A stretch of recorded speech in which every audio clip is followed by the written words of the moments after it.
All right, Tyler Perry fans, I hope everyone is doing well. I hope you had a great Christmas, and I hope you have a great New Year. Just to give you a breakdown, I'm recording this video at 3:30 a.m. on December 29th. So, between now and the end of the week, whenever you watch the video, I hope you had a great holiday, and I hope you have a great New Year. So, this particular project is going to be a big one. Now, I don't think I've ever done anything like this before on the channel.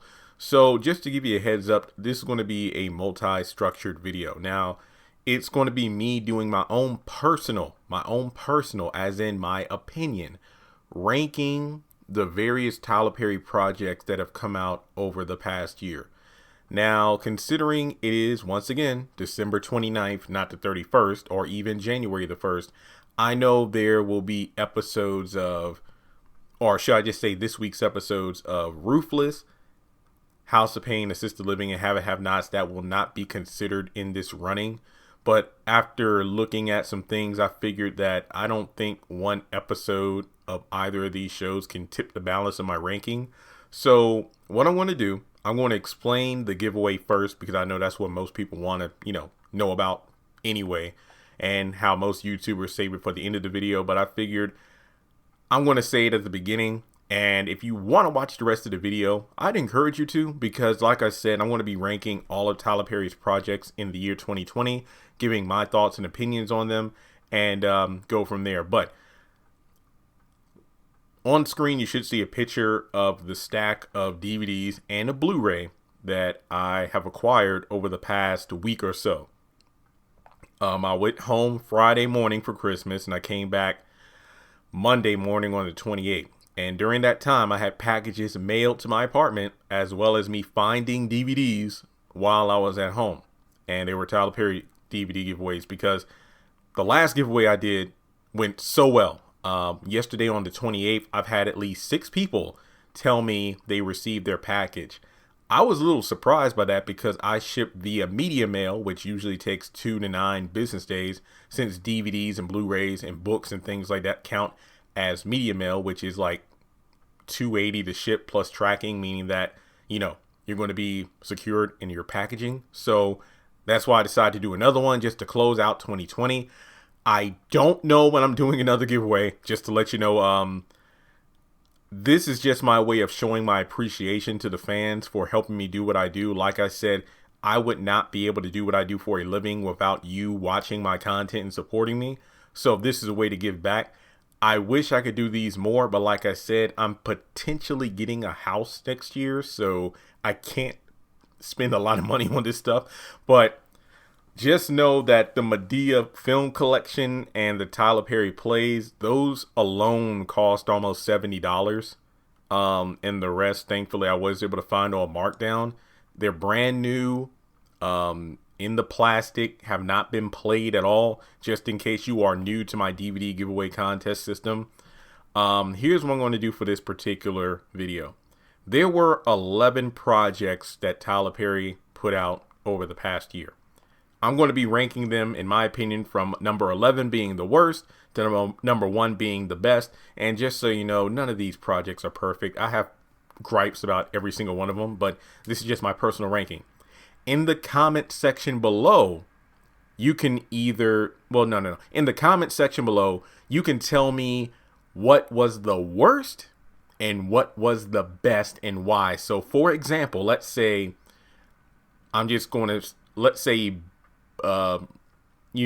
Tammy Jenkins comments, Jeremy, I think the worst project was A Fall from Grace because I hated the wigs. And I think the best project was House of Pain because I'm glad my favorite show from back in the day has come back on BET. So basically in the comment section, you tell me what was the worst and best project that Tyler Perry put out in 2020. But you need to put some thought behind it, because if you just say worst is Assisted Living, best is Have and Have Nots, but you don't tell me why, I'm not going to pick your comment. You need to put some thought into it. So I'm putting the video up today on the 29th, and I will be ending the contest on, well, how about New Year? So essentially, when the clock strikes 12 and the ball drops, the contest is over. So any comments entered after 2020 is officially over, you won't be eligible to win. Unless, of course, for whatever reason, I don't pick enough winners because nobody comments, and we'll go from there. And as you can see in the picture, there are 3, 4, 5, 6, 7, 8, 9, 10, 11. I did not plan this, but I have 11 DVDs or 10 DVDs and 1 Blu-ray to give away, and there are 11 projects. So go ahead and like the video, please. I'd really appreciate that. Hit subscribe. Hit the bell notification icon and select all. That way you don't miss out whenever I post new content. Follow me on social media. Links are in the description below. And let's jump into it. So let me just list off the various projects that I will be ranking here. In no particular order here. I just jotted them down. The Oval, Sisters, Assisted Living, Ruthless, Bruh, House of Pain, Young Dylan, If Loving You Is Wrong, The Haves and the Have-Nots, The Madea Farewell Play, and A Fall from Grace. So you can see a bulk of these projects are from Viacom. Most are from BET. 3 are from BET Plus. 1 is from Nickelodeon.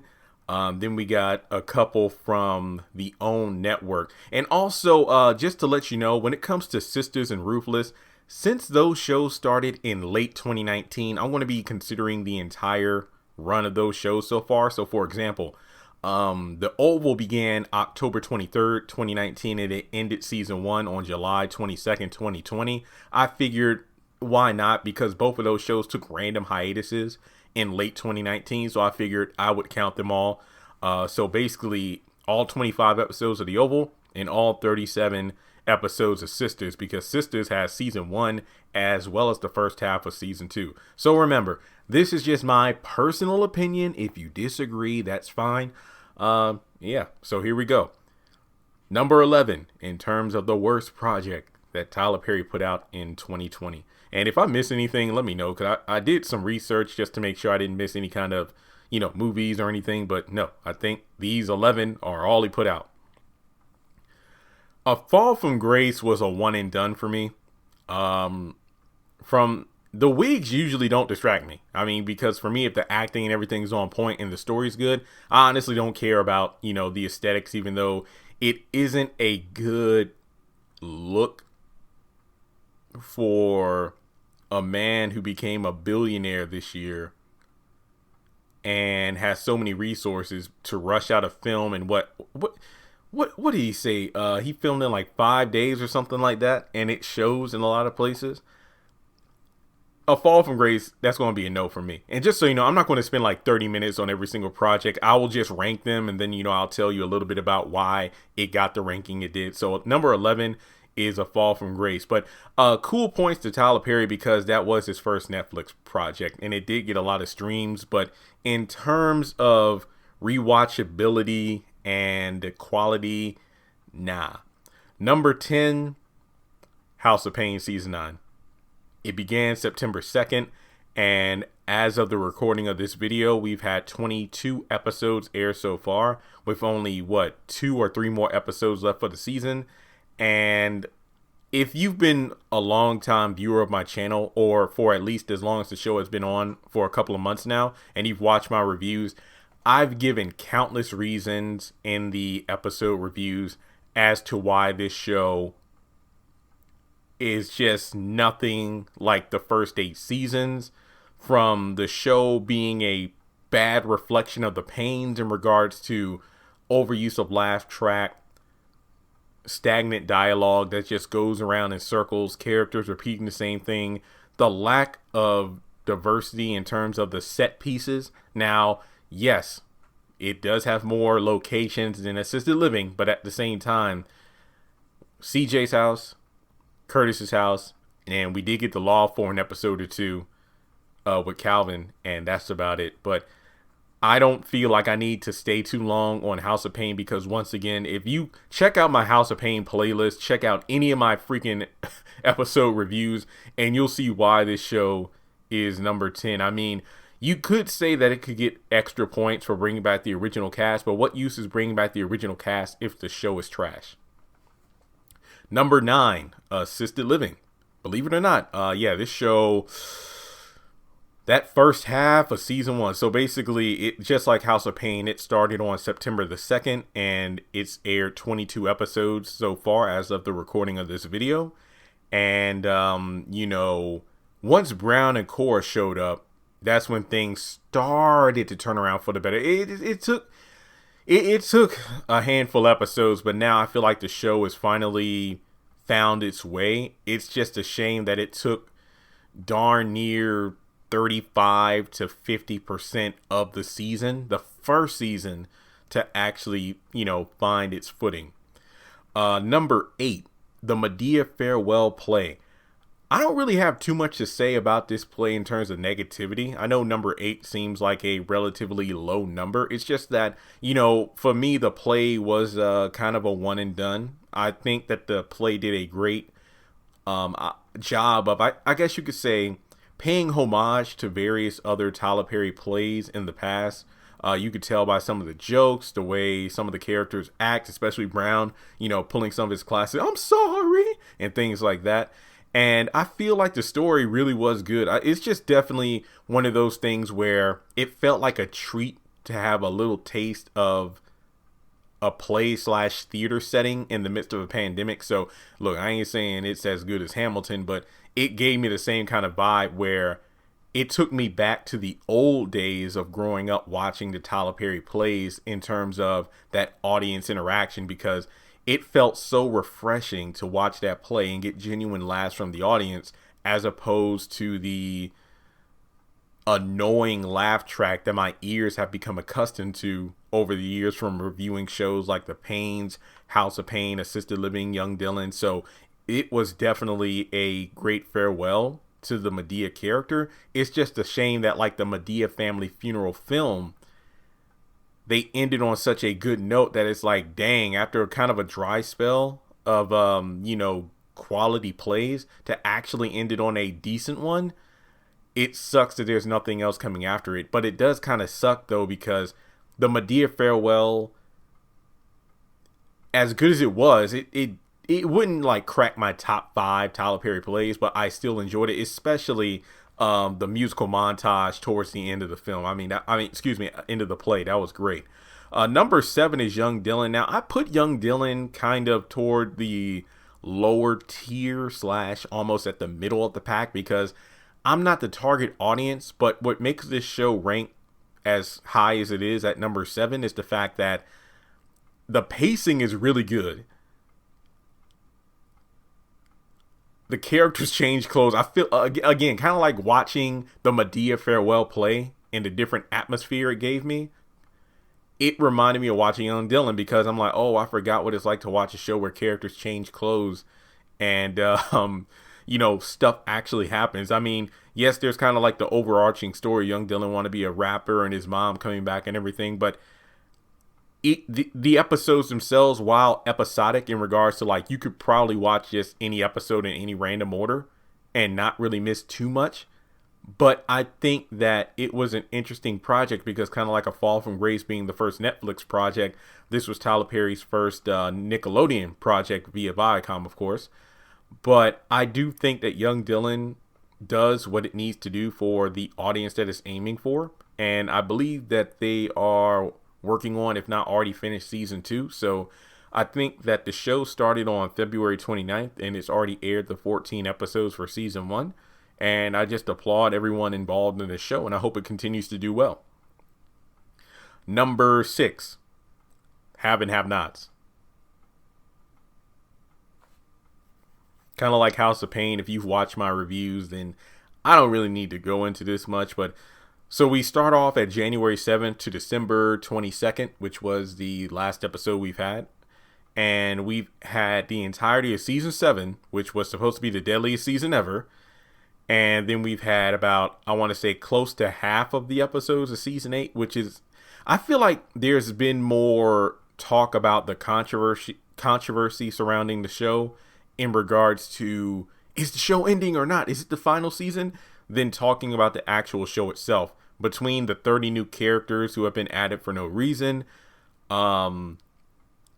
the fact that there are just so many things that make no sense. Characters who should be dead by now but aren't. Like House of Pain, if you've watched any of my reviews at all this year, then you know I haven't been a fan at all. Well, I haven't been a fan for the most part of what the haves and the have-nots has put out there. Now, if you watch my episode from last week, I actually did like probably one of the few energetic, happier reviews that I've done in 2020 about the show. So, yeah, have and have-nots gets number 6 because I feel like at this point, the love and effort that Tyler Perry used to put in the show is gone. And his energy is definitely geared towards the Viacom projects. Now we get to the top 5. If Loving You Was Wrong, believe it or not, I would put over the haves and the have-nots, despite the fact that the haves and the have-nots has had more episodes so far this year. If Loving You Was Wrong had its final season, which was season 5, a dozen episodes between March 31st and June 16th. Yes, I'm surprised this season actually cracked the top 5, but at the same time, it sucks because it ended with so many damn questions that were unanswered. And to this day, from June 16th to December 22nd, December 29th, and I'm pretty darn sure as we go into 2021, people will still be asking, when is the show coming back? And obviously I don't think it is, but I just feel like despite it ending the way it did, it definitely ranked higher than the haves and the have-nots because it actually killed characters off. So yeah, I put If Loving You Is Wrong at number 5. Now we get to the top 4, and as you can tell, if you haven't been keeping count, we're definitely going into the territory of strictly Viacom projects. So we're talking about all the shows on like BET Plus and BET. So strap yourselves in and let's get into it. All right, now despite having the most episodes out of the top 4, I gotta rank Sisters as number 4. Now, it's not a bad show, don't get me wrong.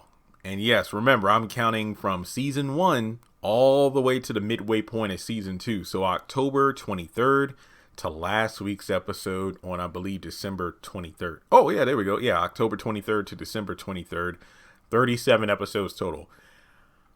I feel like season 2 has... the Andy thing has really dragged the show down for me. I don't think the main cast has that great a chemistry as the cast of, let's say, Bruh, the Counterpart series, Living Single, Girlfriends.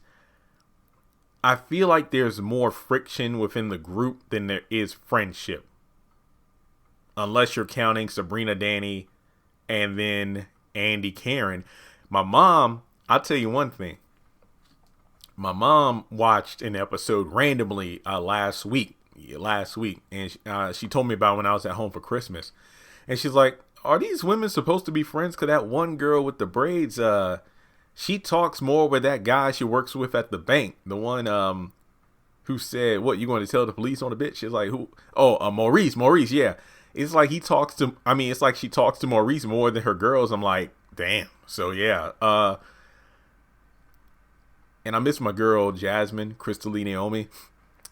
I think, yeah, I mean, I don't want to talk about it too much. Cause like I said, I got some Sisters content that's coming out soon. And I just feel like there are some better shows. So number 3, top 3.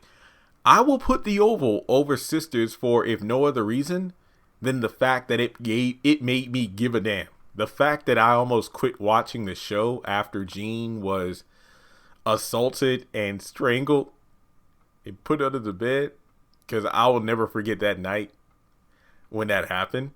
And the fans, you all are making me do season 2, even though I don't want to. So The Oval made me give a damn, even though, just like the back half of the Haves and Have Not season 7, way too many damn characters. I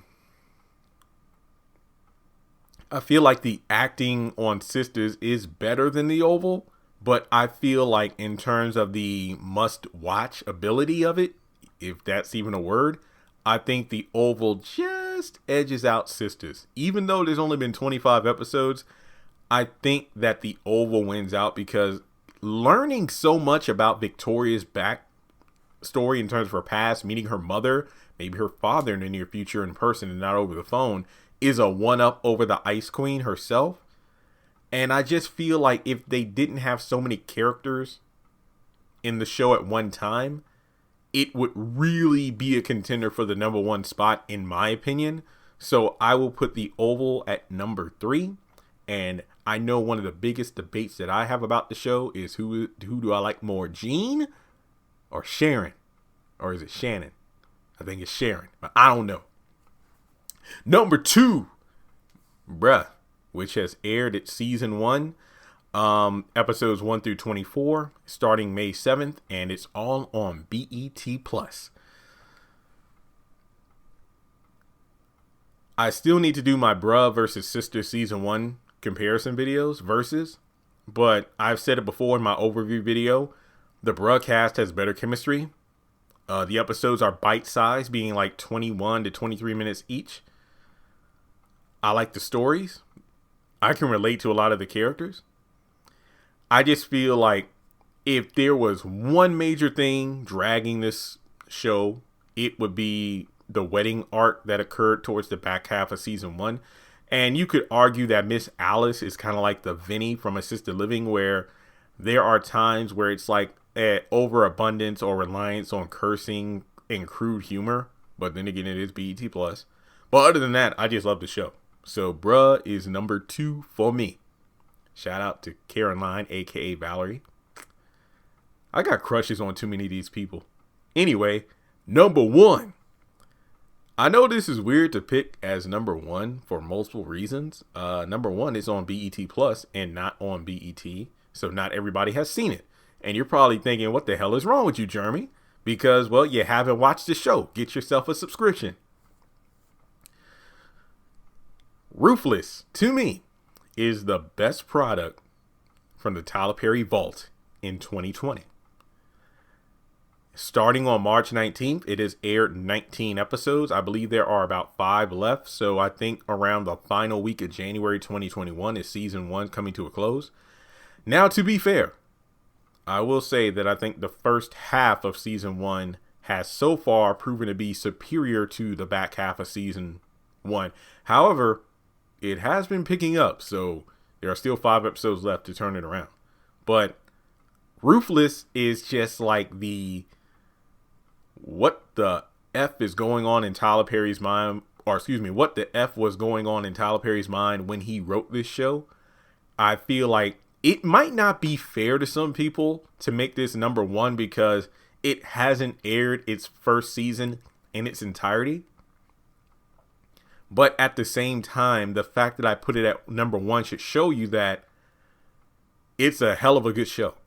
The acting, I don't think I can think of one character whose acting I've mentioned as being completely off, out of place, or bad. I honestly can't think of one character. I think every character plays the role they are meant to play. I know that's a weird way of wording it, but I don't feel like there's a character who I could say, oh, this person could have played the highest better, or this person could have played Brian better. No, I think they all do a great job. I feel like the story, even though the Tally being alive thing makes no damn sense, and I still to this day remember the agony I went through constructing that timeline video.